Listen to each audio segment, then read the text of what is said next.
welcome to Linux Action News, our weekly take on Linux and the open source world. This is episode 93, recorded on February 17th, 2019. I'm Chris. And I'm Joe.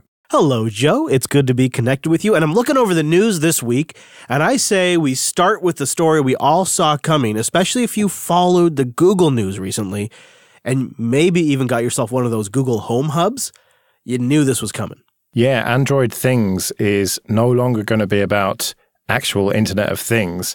It's going to pivot to be more about smart speakers and displays, which I suppose technically are Internet of Things devices, but not exactly what we thought when Google announced this. No. If you remember, I think it was 2015's I.O., where Google announced the Android of Things platform, a versatile, embedded, and open-source operating system designed to run on low power and low memory systems. Now, today, it's essentially still that same operating system, but with a particular focus. Google announced they're going to transform the Android of Things from a public developer platform to a, quote, platform for their OEM partners, end quote, to develop things like smart speakers and smart displays. As a result, moving forward, it won't support production systems on modules, which the industry calls SOMs, which are very common systems that are based around a Qualcomm chipset or maybe a MediaTek hardware. It won't support those. Instead, it's more for custom development systems for custom smart screens and custom smart speakers, which is really another way of saying it's a dedicated OS for the Google Assistant. Yeah, although they are going to keep supporting the Raspberry Pi, which I think is just to save face more than anything. This feels like half an announcement because there is the whole, like, all the other devices in the entire IoT ecosystem that don't have an operating system answer that we don't have right now. If you just got one of those Google Home hubs with a 7-inch screen and a nice, huge white bezel, I picked one up. I wanted to try it out. That's running the Chromecast OS, which is originally based on Gentoo. That's what's on these devices. These newer devices aren't even using Android things. They're using Google's Chromecast platform. And I think it might not only just be a comment on their long-term commitment to Android, but perhaps it's an admission that if you're working with this kind of constrained environment, a more closer to the metal platform is appropriate. Well, yeah, instead of Android, which is just huge and bloated, why not use proper GNU/Linux? Which is essentially what they're going to go for, or even something completely different like Fuchsia, which we think of as a phone OS, but might well end up being more suited to Internet of Things devices. Perhaps it's like there is some looming announcement just in the near future that we're waiting for. Yeah, it does very much feel like that, and it's something we're definitely going to have to keep an eye on. And something that I've been keeping an eye on for a while now are these Windows 10 ARM laptops. And from the moment they were announced, I wondered, will you be able to run proper Linux on them? And it turns out that at least on some of them now, you can, with a bit of an asterisk. All right, so we're talking three machines, essentially, right now. The Asus Nova Go, the HP Envy X2, and the Lenovo Mix 630? How do you say that one? Meeks, I think. Meeks? Okay. Yeah, so you've got like three systems right now. And then in there's a couple of different sets of supported hardware. It's a little touch and go. For example, as of February 19th, none of the computers support the following features when you're running Ubuntu.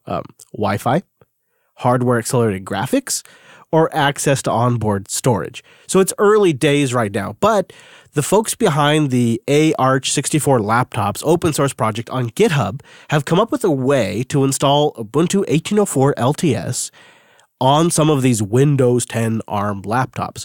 And big picture, this is very important. Just like you want to know if you can go into a store and maybe pick up a couple of different x86 laptops that can run Linux, you want to make sure that you can pick up a couple of different ARM laptops. You know, this reminds me of the whole kerfuffle about secure boot. And when that first was introduced and everyone was panicking, oh, you're not going to be able to run Linux on laptops anymore. And now, as Microsoft kind of moves over to ARM for their consumer devices, that was my first thought. Oh, are we going to be able to run Linux on them? And that's why I think this is important. It's very early, as you said, and they're not particularly useful at the moment. But the fact that we are actually, as a Linux community, making some strides to make Linux work on them, I think that's a real important step and a really important thing. I cannot agree more with any of that. I feel like we got really, really, really close where you could buy a ThinkPad laptop, and for the most part, you would be able to run Linux on it. You could go into a store and you could buy a Dell laptop if they sell them there, and for the most part, you could run Linux on it, or even an HP laptop. Yeah, I was going to say, even the cheap ones, you can just go into a computer store, and if it's only Intel graphics, the chances are maybe the Wi-Fi card might not work, but otherwise, it's going to work fine. Right. That was it. It was, once everything kind of got standardized around the Intel stuff, you had a pretty good shot that Linux was going to work just fine on it. And it was going to just be the edge cases around the video and maybe the Wi-Fi. And we sort of hit the reset button with these ARM machines. And there's a lot of compelling market reasons to go with ARM. Most consumers don't need the power that an i5, an i7, or maybe even an i3 processor brings them. Most consumers are perfectly happy just browsing the web with something that an ARM processor can provide and also bring them maybe 10 hours of battery life. Yeah, but as ever, Windows is inevitably going to come with Windows problems. And to have that lifeboat of being able to install Linux on it, I think is great, and it potentially brings people into our community in the first place. How often have people thought that their machine was broken because Windows had slowed down to the point where it was unusable, and then you install Ubuntu or Mint or whatever, Fedora on there, and suddenly they feel like they've got a new laptop. And I'm sure that a lot of people listening to this have converted people, whereas if they've got these ARM machines that it up until now has been impossible to install Linux on, then they're just stuck with Windows. Right. And as the IT guy for the whole family, basically, I love the idea of having a few solid vendors to recommend. Like, hey, when you go to Costco, why don't you pick up the HP Envy X3 or 5 or whatever it is at, some point in the future. Go grab that machine. And the next time I'm out there, I'll load Ubuntu Mate on there, and you'll have a perfectly fast, secure environment where you can go browse Facebook, or you can go browse Twitter and go be vain or whatever it is. At the end of the day, I love the possibilities here, because there's such a great argument to be made for ARM on a laptop like this for people that don't need to edit video or whatever it might be. They just simply need a system that can browse the web, have great battery life, and run a secure operating system. And that's the number one argument I go to my family with for a system like this, is I can get you something that runs great, runs all the things you need. And in the past, it was maybe Firefox, and I'd say, well, we're going to switch it to LibreOffice, or maybe you can use Google Docs or even Office 365. But those things are beginning to shift now. Now it's, well, yeah, you can totally Facebook still. Yeah, Twitter, Instagram, you can go read all of those things or go view all of those things on this Linux system. In a big way, it's the argument we used to have in the past. Get people on Windows to run open source applications like Firefox, like LibreOffice or GIMP. And then when they make that migration, they make that switch to Linux, when they choose Linux, these applications they'll end up using will be the exact applications they were using on Windows. All of this is in play now, but it's at the hardware level. It's at something they can go buy at the Best Buy or whatever local electronics store. I think it's a great continuation of that perfect value for Linux, and maybe, at least for people like me who do tech support, once they get Wi-Fi, once they get Bluetooth, it'll be the perfect solution. Nice subliminal message in there with the Choose Linux plug. Well done. But people will definitely be screaming at their headphones, but what about Chrome OS? Well, Chrome OS is basically what you've described there, but it's got the proprietary Google stuff in it. And wouldn't it be nicer for people to have something that performs as well as Chrome OS on an ARM device, but that is proper GNU/Linux and respects their freedom? It's capitalism, Joe. It's capitalism. You've got all of these companies out there, Dell, HP, et cetera, Asus, that they still want to make products and they still want to sell them to consumers. They need something to power that. And Chrome OS will get a niche of their base, but they need to sell to more people than that. And I think that's where this has a much larger role. Well, that's all for the future, but if you're stuck on Windows right now, then you might well be using the Windows subsystem for Linux. And if you are, then you should definitely not disable your antivirus. at least according to a Microsoft developer who is involved in their antivirus program, which they have invested a lot of time and money into. I have to be honest, if I'm ever on a Windows system, I do not run antivirus. Maybe on Windows 10 I do because it's turned on by default, it sounds like. But people are looking for a solution to the disk I/O issues with the Windows subsystem. The main performance shortcoming for the Windows subsystem for Linux has been in the area of disk I/O. The CPU and system benchmarks that Phoronix has done routinely show us that the Windows 10 subsystem for Linux with Ubuntu and other distributions does actually perform quite well. But when it comes to the area of disk writes and reads, it is dramatically slower than the bare metal Linux installations that Michael compares it to. Disabling the Windows Defender or other antivirus systems that might be on your Windows box kind of fixes it, but it's not a 100% fix. Well, I've seen reports of up to 5 times the disk I/O performance just by disabling antivirus. But I've also seen reports of NPM dependencies being flagged as malware, which I assume are correct. So I'm conflicted about what I would advise someone on this. Yeah, and I find this whole story really interesting because it's exposing a fundamental flaw with the Windows subsystem for Linux, and that is the Windows Disk I/O system. It's horribly slow.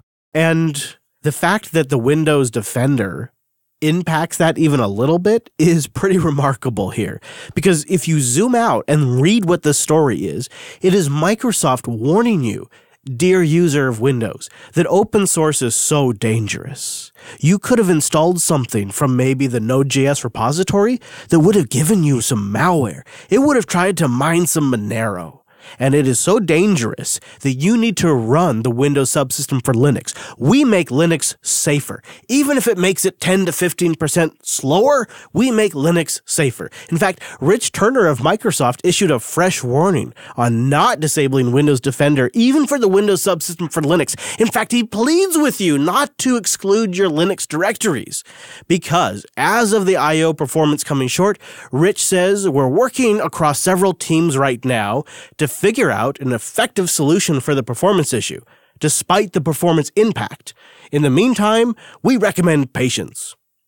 So, despite the performance impact, they're working on the performance impact. Just need patience, Joe. Just need patience. You can't trust that open source software. Anyone can write stuff for it, and anyone can read it as well. Or definitely don't want to trust that.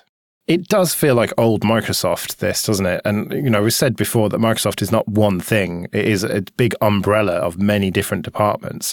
And there are tons of people working over there who really believe in software freedom or at least open source, and even if that's just for the pragmatic reasons.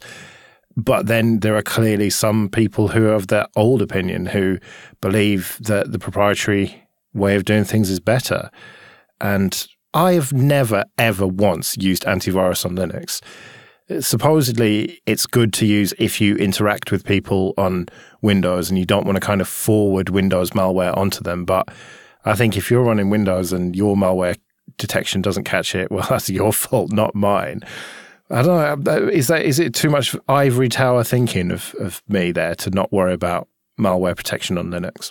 My response to that is it's a big old, it depends. Like if you're working on your workstation where you're developing your application, that's one thing. If you're deploying on a server, that's a whole other thing. Like there's a place for anti-malware on a server, but you better not be depending on a Windows Defender to protect your server. One thing that I did note in these release notes here is that they've enabled now the ability to browse your Windows subsystem for Linux file system from Explorer. Essentially, you fire up Bash, you go to the directory that you want to browse, and then you launch explorer.exe in that directory. That's not the interesting part. The interesting part is how Microsoft is pulling this magic trick off. They're using the 9P protocol. I know what you're thinking. Chris, what's the 9P protocol? It's a network protocol developed for the Plan 9 system from Bell Labs way back in the day.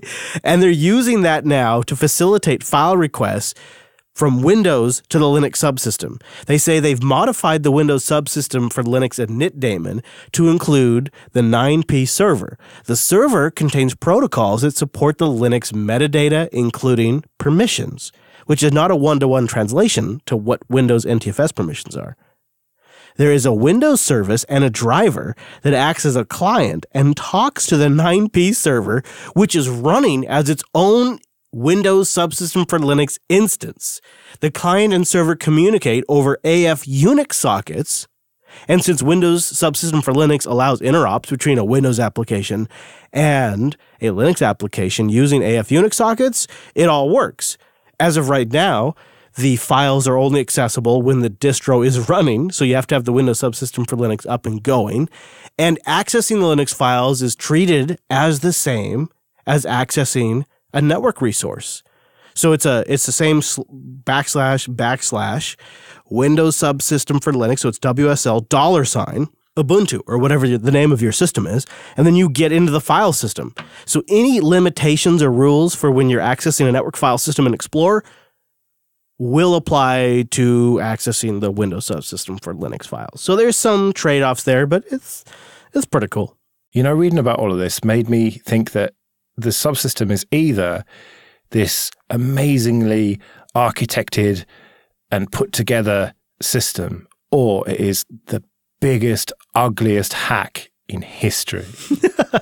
Either way, it shows you that the Windows Disk I/O system is not nearly as cool as Linux. Yep, we know that much. Well, enough Microsoft talk. Let's get down to some serious enterprise Linux. And Red Hat Satellite is going to standardize on Postgres and, unsurprisingly, drop MongoDB.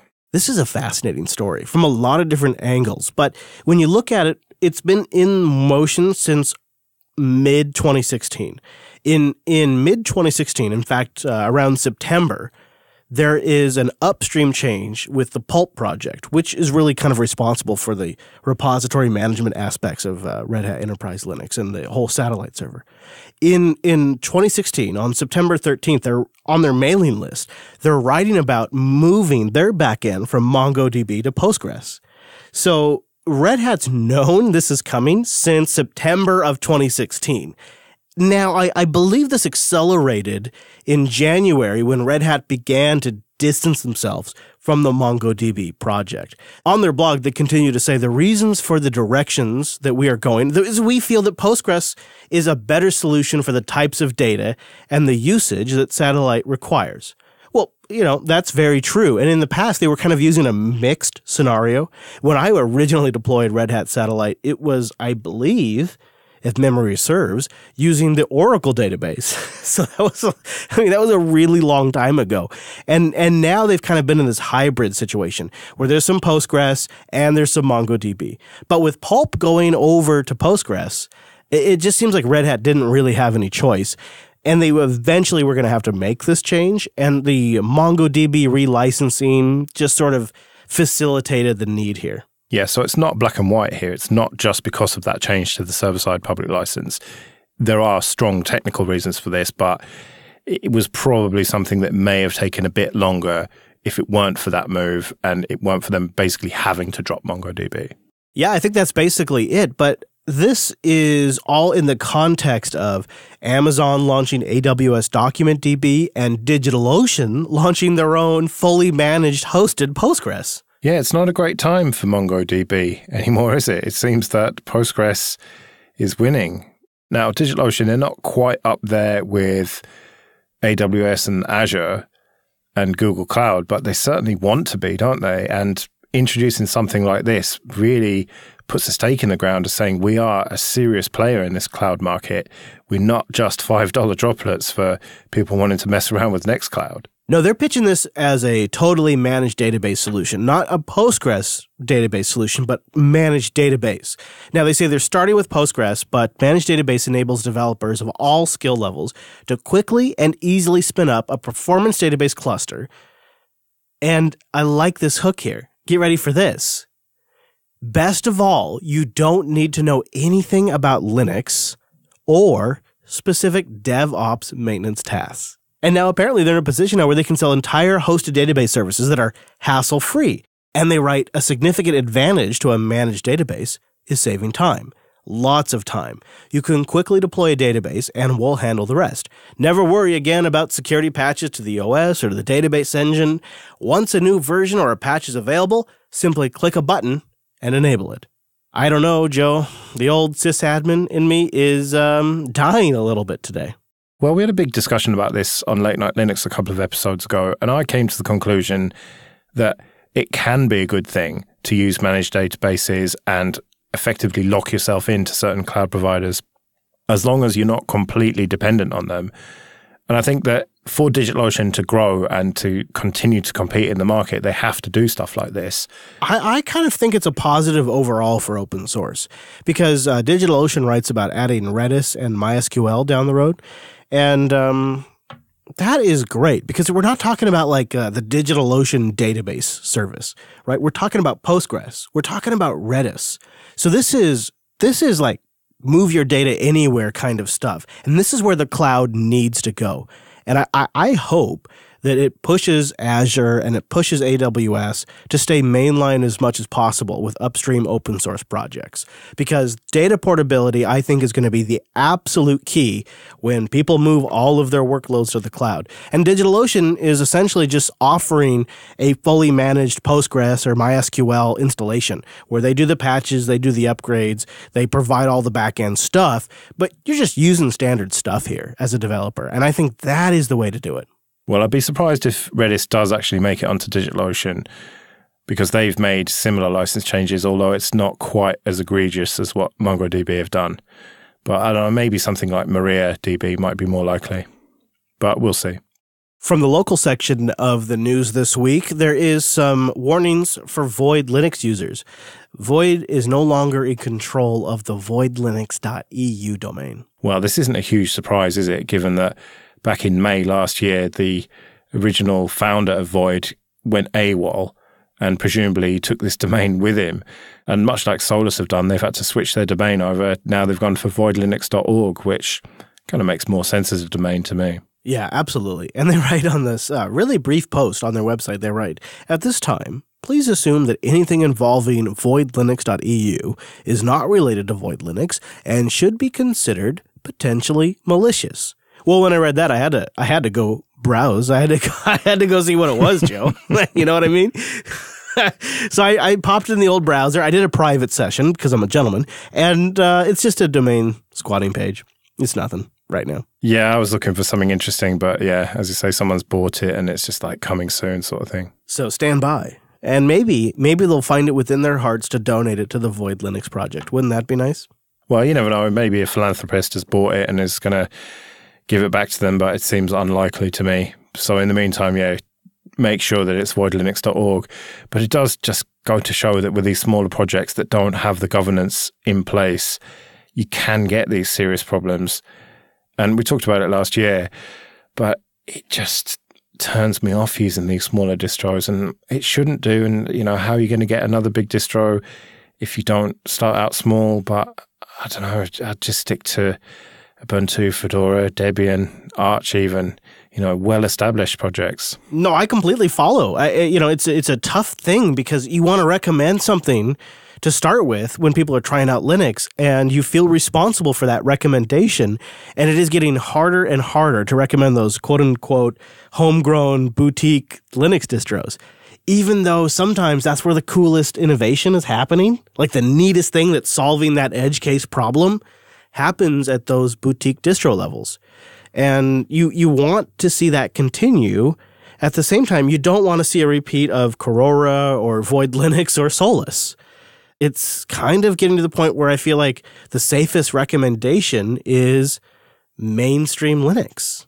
I recommend Big Linux now, Joe, if there is such a thing. Yeah, which is a shame because, as you say, things like Void Linux are actually doing something technically very different from the big distros.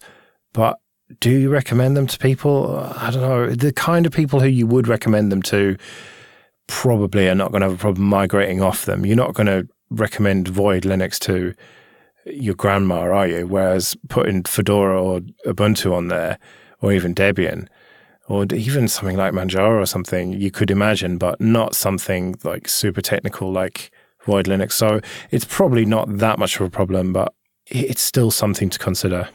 And while there is a Linux for the rest of us, there's also now a cryptocurrency for the rest of us, I guess, at least according to JPMorgan. Yeah, JPM coin, which is not a cryptocurrency as we know it. It's not traded openly. It's what they call a stable coin. So it is backed by JPMorgan to be equivalent to the US dollar at all times. So it's not going to fluctuate in value. And it's not even open to their standard customers. It's a few of their corporate customers. So it's not quite as big a deal as some people are making it, but it is nevertheless a huge financial institution getting on board with both blockchain and digital payment technology. And it's them dipping their toe in the water, but it's kind of like, one small toe dipped in the water, one giant leap for the industry. Yeah. I mean, it is facilitating between institution transfers. So JPMorgan Chase is developing a new cryptocurrency called the JPM coin, whose value will be tied specifically to the US dollar.